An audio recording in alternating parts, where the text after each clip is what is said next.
Hola amigos, una vez más nos encontramos para nuestro viaje por el Evangelio de San Marcos, tratando de conocer un poco más la vida, la persona, la obra, las enseñanzas de Jesús. El Evangelio de Marcos contiene en el capítulo 4 una de las parábolas más famosas de Jesús, la parábola del sembrador.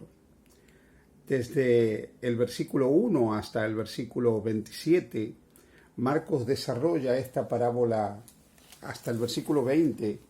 Marcos desarrolla esta parábola que tiene que ver con los diferentes lugares donde la palabra de Dios es sembrada. En una parábola magnífica, él habla de diferentes terrenos donde el mensaje de Dios puede encontrar cabida. El versículo 1 comienza diciendo: otra vez comenzó Jesús a enseñar junto al mar y se reunió alrededor de él mucha gente, tanto que entrando en una barca se sentó en ella en el mar y toda la gente estaba en tierra junto al mar. La imagen me parece impactante. Jesús en el mar de Galilea sobre una barca, mirando hacia la orilla. Esa orilla que iba en declive hacia el mar, y hay toda la multitud de las personas sentadas para oír la palabra de Jesús. Y él empezó a decir: oíd, el sembrador salió a sembrar y al sembrar aconteció que una parte cayó junto al camino y vinieron las aves del cielo y la comieron. Otra parte cayó en pedregales donde no tenía mucha tierra y brotó pronto porque no tenía profundidad de tierra, pero salido el sol se quemó y porque no tenía raíz se secó.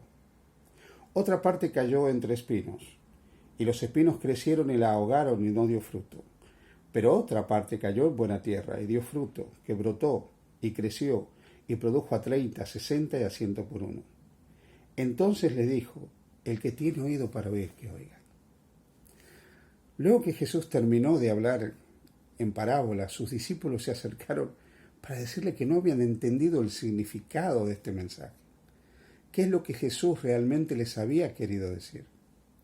Y aquí sacamos para nosotros una lección que es importante, queridos amigos, y es que a veces no es fácil entender en primera instancia el mensaje de Jesús.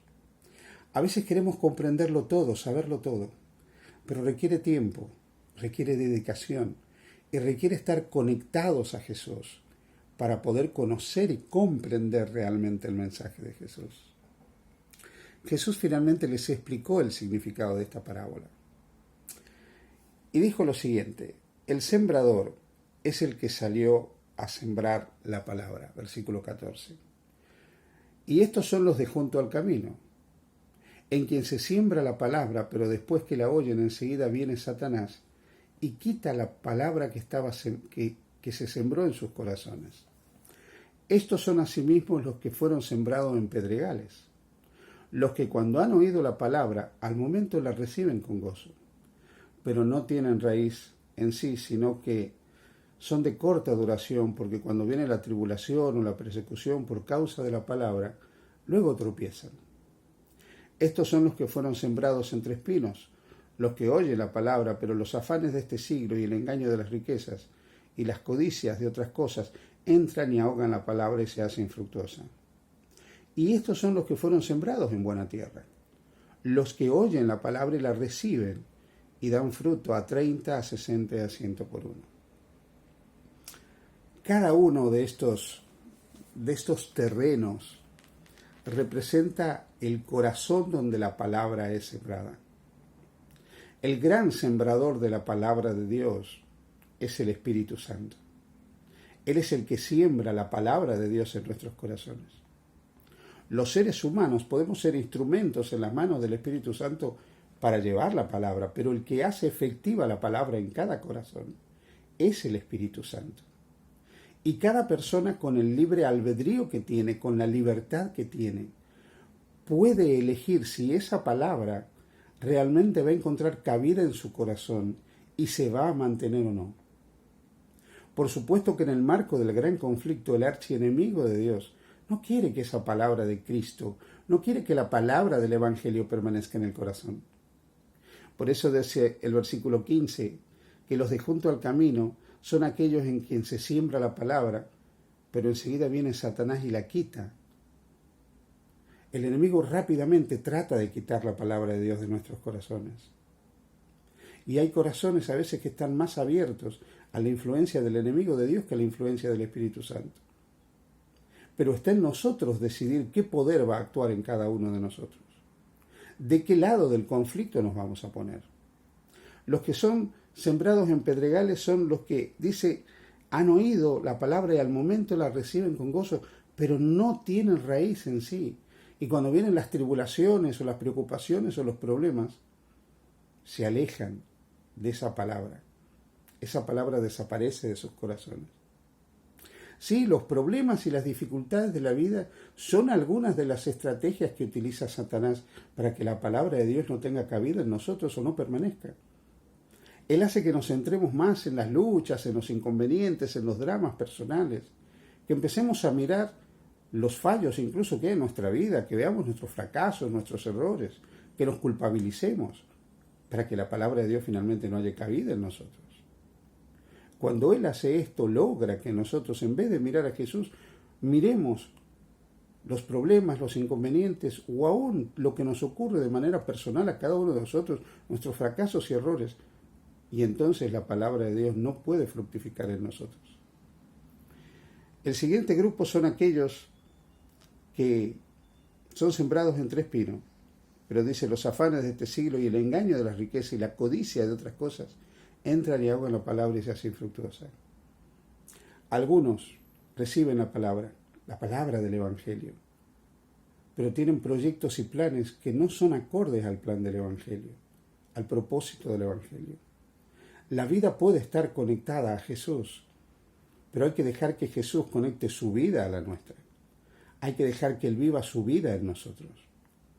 Y hay personas que por la codicia, por el lucro, el amor al lujo, a los placeres de este mundo, no quiere estar conectada a Jesús. No desea estar conectada a Jesús. En esos corazones donde el ego y el yo personal es más grande que la decisión de servir a Jesús, es imposible que la palabra de Dios encuentre cabida. Cada uno de nosotros es un terreno diferente, pero cada uno de nosotros tiene la oportunidad de recibir la palabra del Evangelio, de que Jesús siembre la palabra del Evangelio por medio de su Espíritu en cada uno de nosotros. Pero hemos de decidir nosotros si esa palabra va a permanecer o no. Jesús dice, y estos son los que fueron sembrados en buena tierra, los que oyen la palabra y la reciben y dan fruto a 30, a 60 y a 100 por uno. Yo puedo elegir que la palabra de Dios haya cabida en mi corazón y que permanezca. Pero para que esa palabra permanezca en mi corazón, yo debo permanecer cada día en Jesús. Debo estar conectado a Jesús cada día de mi vida. Debo dejar que sus enseñanzas impregnen mi vida, que sus mensajes impregnen mi existencia. Debo dejar que la figura de Jesús, los dichos de Jesús, los actos de Jesús, la obra de Jesús, forme parte de mi propia existencia. Jesús no es solo un modelo a imitar. Jesús es alguien que debo permitir que more conmigo y que more en mí a través de su Espíritu. Debo dejar que Cristo esté conectado conmigo y yo conectarme con Él por medio de la oración, por medio de la lectura del Evangelio, por medio de la contemplación, de la meditación en Él, caminar con Él cada día, buscando las cosas espirituales, como dice Pablo, las cosas de arriba, donde está Cristo sentado a la diestra de Dios. Tu corazón es un terreno donde el gran sembrador, el Espíritu Santo, está sembrando la palabra del Evangelio. Pero tú decidirás si Satanás arrebata esa palabra, si los problemas y dificultades de la vida te quitan la permanencia de la palabra, si el amor a este mundo y a los placeres y a las riquezas de este mundo te alejan de esa palabra, o si serás buena tierra dando fruto a 30, a 60 y a 100 por uno. Elige ser buena tierra. Con Jesús todo es posible. Dios te bendiga. Feliz día junto a Jesús.